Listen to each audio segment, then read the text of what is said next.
It's not possible! No one's ever been able to... Hey, what's up guys? It's Neshi, aka the Crystal Loner here. I'm here from Forbidden Squee, and yeah, lately I've been seeing a lot of guys with deckless, Crystal Beast deckless that say that they're really good, but they're running multiple copies of Ruby Carbuncle, and a lot of their ratios to me are wrong. And today I'm going to show you some advanced techniques, but also just reasons why these deck lists that I'm seeing are just wrong, and why you shouldn't be running multiple copies of Ruby Carbuncle. So let me show you a starting hand of 5 cards for Crystal Beast.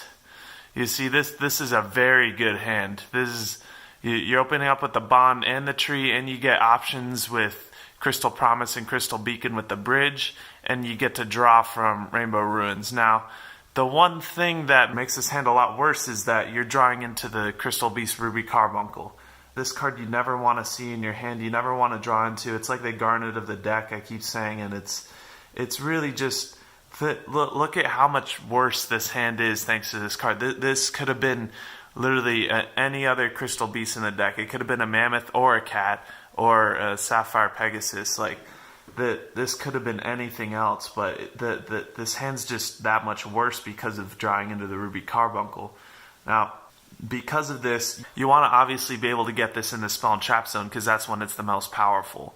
But in order to do that, you're going to have to lose advantage if you end up summoning the Sapphire Pegasus. First you activate Tree, and then Bond, search the Pegasus, and then you're going to crystallize a Mammoth. And then Crystal Tree gains a Crystal Fruit, and then you're going to normal summon the Sapphire Pegasus. And at this point you're going to want to put Ruby Carbuncle in the Spell and Trap Zone. And Crystal Tree is going to gain another fruit, pitch it, to add a Mammoth and a Pegasus,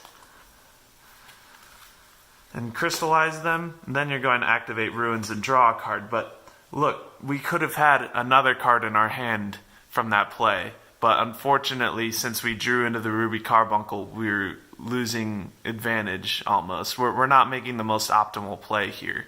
With this could have been a cat. This could have been an Amethyst cat or a Mammoth, and then instead of this Mammoth, we switched that out for the cat. That sets us up next turn if we want to Abundance, and then we can normal summon this Mammoth. Easy. But now, because of that Ruby Carbuncle in our hand, that makes it not as optimal of a play. Now, Ruby Carbuncle is the least powerful when it's in your hand. It's the most powerful when it's in the Spell and Trap card zone, obviously. So this is how the tier list goes for Ruby Carbuncle.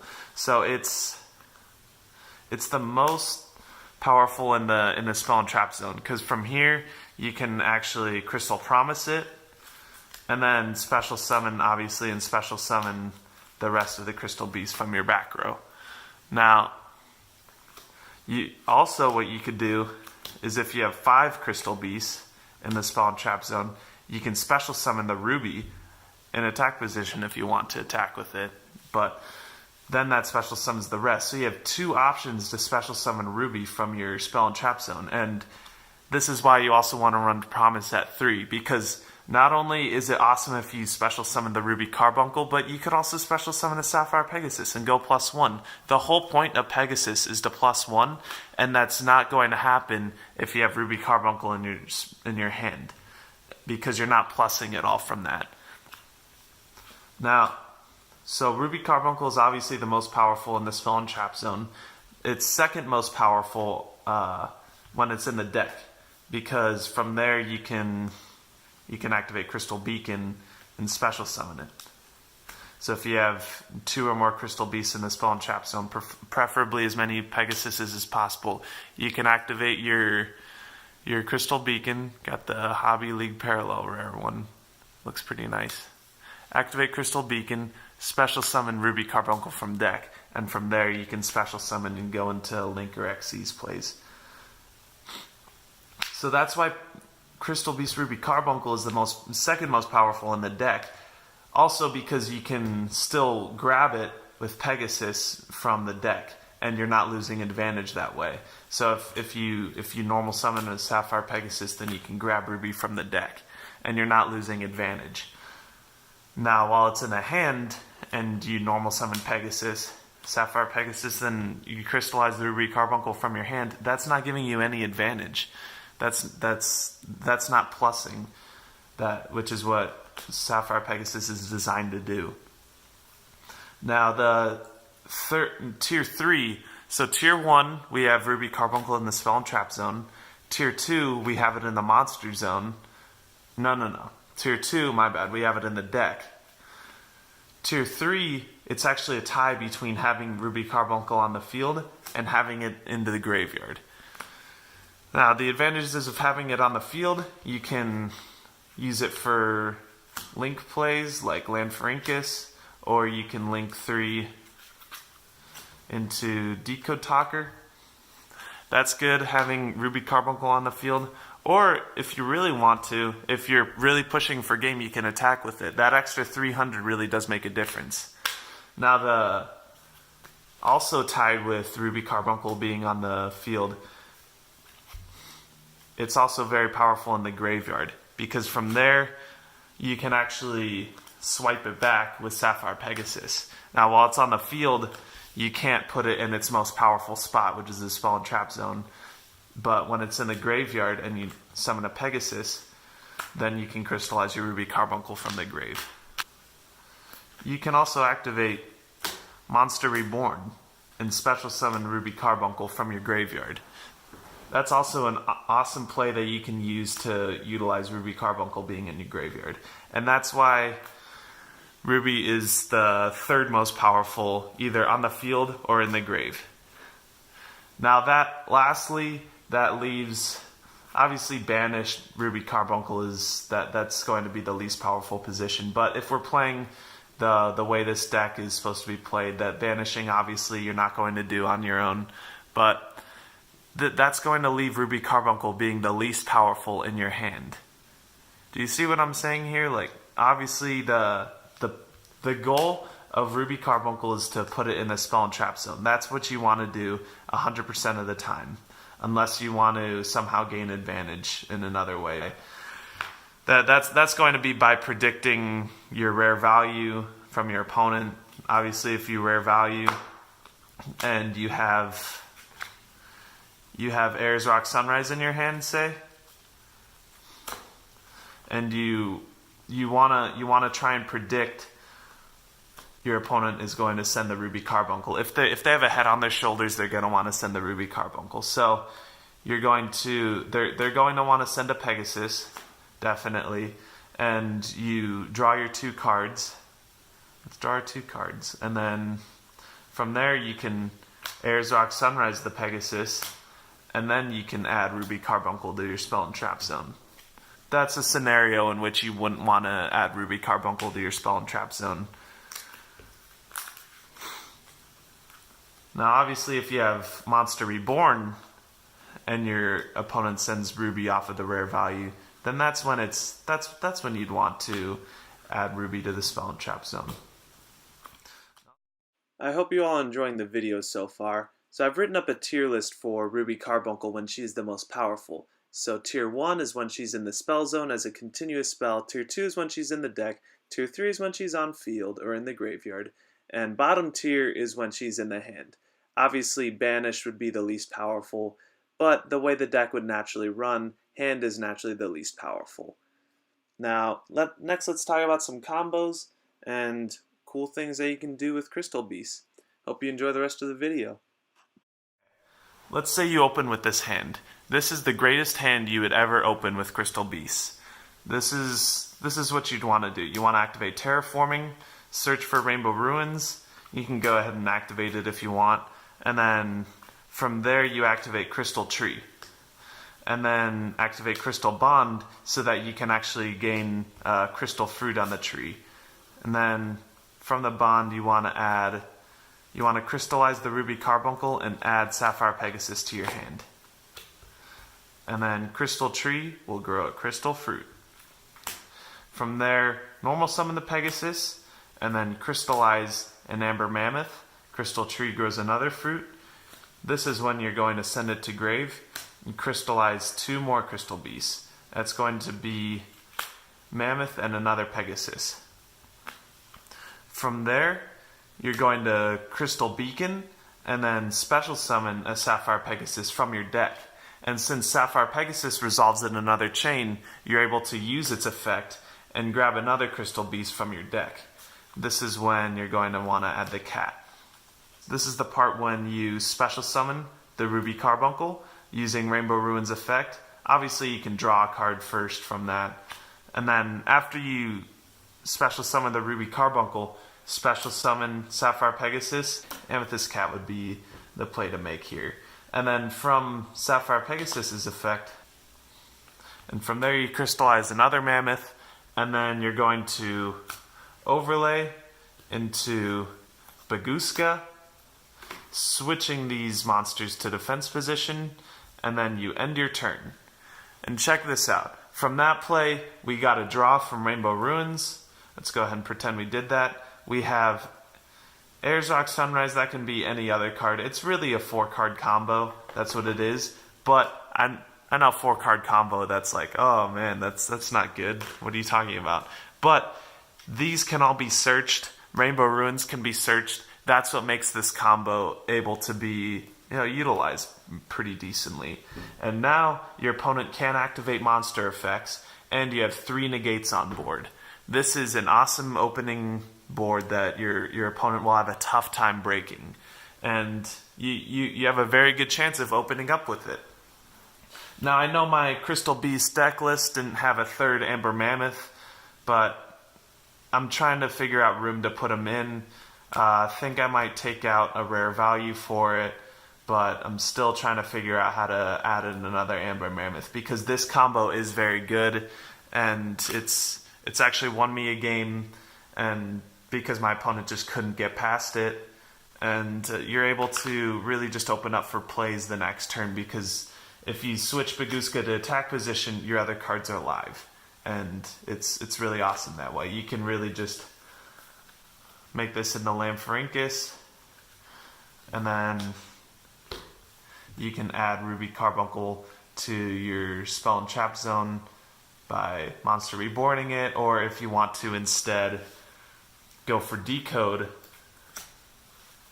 you can, and then Arzok Sunrise the Pegasus, crystallizing your Ruby Carbuncle.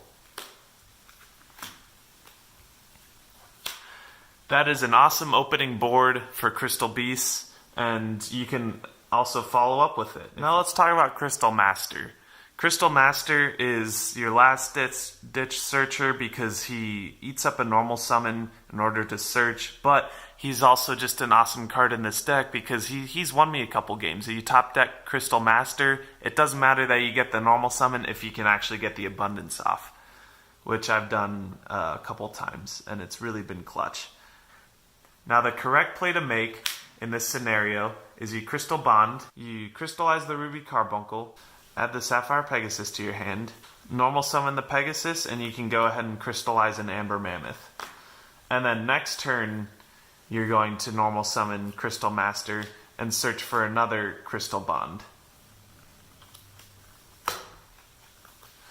Now, that's the correct play to make, in my opinion, because you're plussing hard off of Crystal Bond still. Because if you waste your normal summon from Crystal Master, that Crystal Tree doesn't matter. Crystal Tree is only a +1 if you're able to crystallize 2 Crystal Beasts in the same turn.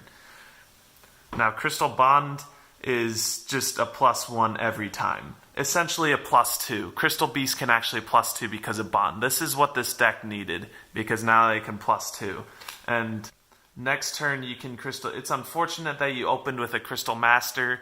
This is also not a good card to open up with, but it's great to draw into when you need it. That's why you're running one of, because you don't really want to open up with it early game.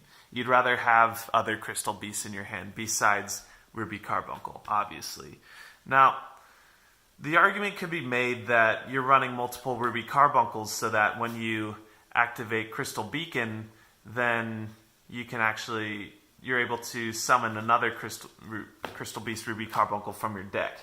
Now, the problem with this is that, yeah, it's awesome running multiple Ruby Carbuncle, but, you know, Sapphire Pegasus is another fine target as well for Crystal Beacon, because you're still plussing 1. The Ruby Carbuncle is only really a plus if you special summon a Sapphire Pegasus from the Spell and Trap Zone. If you open up Bond and you normal summon the Sapphire Pegasus, Crystal Beaconing out another Ruby Carbuncle, that's not going to do anything for you. So special summoning Ruby Carbuncle is only super good if you have multiple Sapphire Pegasuses in the Spell and Trap Zone. Because essentially special summoning Ruby Carbuncle gets rid of all your back row advantage. Back row advantage is a thing in Crystal Beast. Now, one deck list I saw even said Cobalt Eagle is pretty much just a worse Pegasus. What's up with that? Cobalt Eagle is not any shape or form a Pegasus, because the reasoning was that you would summon him and then he would send a Pegasus back to the top of the deck. You're minusing, my friend. That is not a good play, because you're minusing, and then only after you draw into the Pegasus and then normal summon him, and then you add another Pegasus, obviously not from your hand. Only then, because Pegasus plus is 1, only then will you go 0 from that play. And you go 0. I don't see any scenario where you would be that desperate for a Crystal Beast in the Spell and Trap card zone that you would need to go for that play. Cobalt Eagle doesn't even have a good enough attack for him to be used for the Abundance OTK 1400, because that's the reason why we run the double or triple Mammoth, because that's when he pushes for damage, because that extra 300 attack really does make a difference, as evidenced by Ruby Carbuncle, because after you attack with the Ruby Carbuncle even, it just takes a Gaga Cowboy away to blow up your opponent.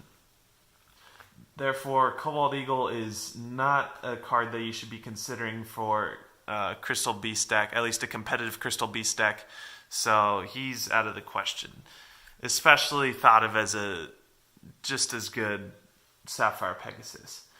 Now, in terms of just what you want to do with Sapphire Pegasus, the rule that I always say is that you always want to keep one in your hand or in your deck. Whenever you're going crazy with the Crystal Tree and you pitch Crystal Tree to grave, then you don't want to add another Sapphire Pegasus after you've already added the one. Because you're going to normal summon this one, add a Mammoth or the Pegasus, and then you're not going to add the third one. You always want to keep this one in your deck for the Crystal Beacon target, or unless it's in your hand, so that you can always have the Sapphire Pegasus to rely on to plus for your next play. That's why you always want to keep it in your hand or in your deck, and you don't want to just turbo them out as soon as possible. The only time I can see you doing that is if you have the Abundance the next turn, and you want to make sure that you can set up back row after the Abundance so that you can go in for the OTK. You activate Crystal Abundance. You send 4 Crystal Beast cards for cost, so that would be awesome if you could leave them out here, and then your opponent tries to respond, you can negate it with your Sapphire Pegasus. But unfortunately, that's not the case. So you Crystal Abundance, send 4 for cost, wait for your opponent's response, and then go ahead and send all your cards on the field to the graveyard. Usually your opponent won't have a response. Usually it's just getting rid of their cards so that you won't be able to summon as many Crystal Beasts as possible. You always want to summon triple Pegasus and double Mammoth, because this will maximize the damage for the OTK. So if you have this board after the Abundance, and you attack your opponent and they don't die, then this is when you're going to link 3. You want to link 3 your Pegasuses away first so that they can go to grave and they're not stuck on Baguska. Into Decode, and then go into Baguska. This is the play that you want to make, and this is what you want to do after the Abundance if you don't kill your opponent. And if you have Amethyst Cat in your hand, then you want to go for the Cowboy, and then next turn you can normal summon Amethyst Cat for game. Trust me, that does happen. You'd be surprised. So that's it, y'all. Hope you enjoyed my rant and hope you enjoyed watching my advanced Crystal Beast techniques. Crystal Beast, it may be an old archetype, but it's definitely got a high skill ceiling, as you can tell. And it's been an archetype that I've been enjoying for a little while now. Been playing since 2012. Now, clean up your Crystal Beast decks. I hope you learned something from watching this video, and I hope you all have a great day.